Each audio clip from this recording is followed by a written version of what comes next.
Hello, and welcome to the 18th Congress. This Congress was in session from 1823 to 1825. Yep.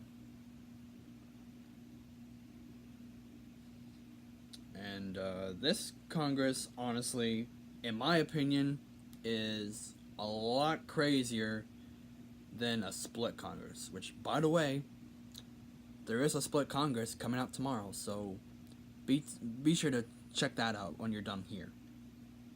Obviously tomorrow, but during this Congress there were 2 sessions. Okay. It's pretty cool, chill, House makeup, there are 213 members. Okay. That's good, Speaker of the House, which you guys know him, Henry Clay, who is a Democratic Republican. Oh boy, the actual membership of the House. Okay, so this was all formed because you guys heard of the presidential election of 1824, right? If not, I'm gonna try to summarize it as best I can. Basically, 4 people ran for president. The current Secretary of State, John Quincy Adams. By the way, it's Quincy, not Quincy. The famous war hero of the War of 1812, Andrew Jackson.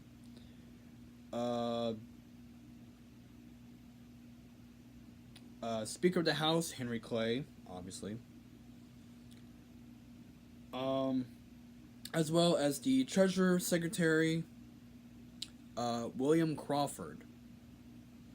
All 4 of them ran for president, and according to Electoral College, Andrew Jackson had the most, followed by Adams was second, Crawford was third, and Henry Clay fourth. However, Andrew Jackson does not get the majority of the Electoral College. And according to the Constitution, if a person doesn't gain the majority of the Electoral College, then the race then is turned over to the House of Representatives that has to pick as states. Actually, the top 3 goes to the House of Representatives. And you know who's dropped? Henry Clay, who is the current Speaker of the House. So, yeah. He's dropped, but, he presides over it because obviously he's the Speaker of the House. And then later on, William Crawford gets a stroke, and so then it was cut down to 2 people, John Quincy Adams and Andrew Jackson. Obviously, according to American history and according to our President series, in 1824, the winner happened the day of this video being recorded. Funny enough, in 1825, John Quincy Adams was declared the winner and is later inaugurated as president in March of that year. Obviously, because,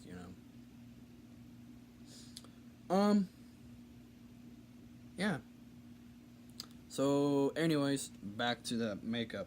So, there were, quote-unquote, coalitions in Congress for what candidate to support, whether or not if they're from the same party or not.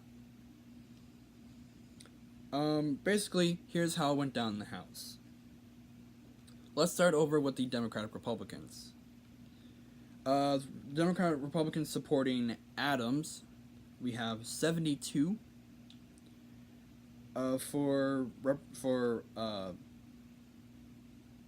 William Crawford, you have 53. And for Andrew Jackson, you have 64. So for a grand total in the Democratic Republican Party as a whole, you have 189 members in the House. The Federalists, it's a bit easier and simpler, but still, it's weird. For Adams, you have 15. For Crawford, you have 2. And for Jackson, you have 7, which means a grand total. For the Federalists, you have 24. Surprisingly, no vacancies. So, there's that. Oh, God, what did I do? Oh, I hit the down arrow key. We're at 18, okay. The Senate. Flip over to the other side of the building now. You have 48, so once again, you still have 24 states in the country. At least until 1836, I think. Which is after Jackson. Or during Jackson? I don't remember. Anyways. President of the Senate, again, Vice President. Daniel Tompkins, who is a Democratic Republican. President pro tempore, again, 4th in line, who is usually a high-ranking senator. It is John Galliard, who is a Democratic Republican. And just like the House, there are factions of the Democratic Republican Party for who they supported during the presidential election. Luckily for the Federalists, there isn't. So it's only the Democratic Republican Party we got to worry about here. So, Democratic Republicans supporting Adams, there are 11. For William Crawford, you have 20. And for Andrew Jackson, you have 12. Making the grand total of the Democratic Republican Party in the Senate 43. And you can guess, since there are 48 in total, the remaining 5 are Federalists. And luckily for them, yeah. I don't know who they supported. It didn't say according to my research, so I don't know. Alright, what happened during this Congress? Well, it was actually a summarization of what I said before we went over the overall House makeup. But, as the way how I structured this series, I'm going to read it again anyways. No candidate for the presidency gained a majority of the Electoral College and was taken to the House of Representatives to choose the winner, John Quincy Adams. Yeah, because apparently there was a deal made with all of them, and on the first ballot that John Quincy Adams is chosen as next president. And for this, he made Henry Clay his Secretary of State. And all the people that supported Jackson thought, oh man, it's all rigged. Our man was cheated. So you know what Jackson did? He ran again 4 years later in 1828, and boy was it a landslide. To this day, both John Adams and John Quincy Adams are the only, other than, the Bushes, but we'll worry about the Bushes later. They both served one term as president, and they were both defeated in a landslide. John Adams was defeated in a landslide to Thomas Jefferson, his own VP, because the way how they did things back in those days. And John Quincy Adams was defeated by Andrew Jackson,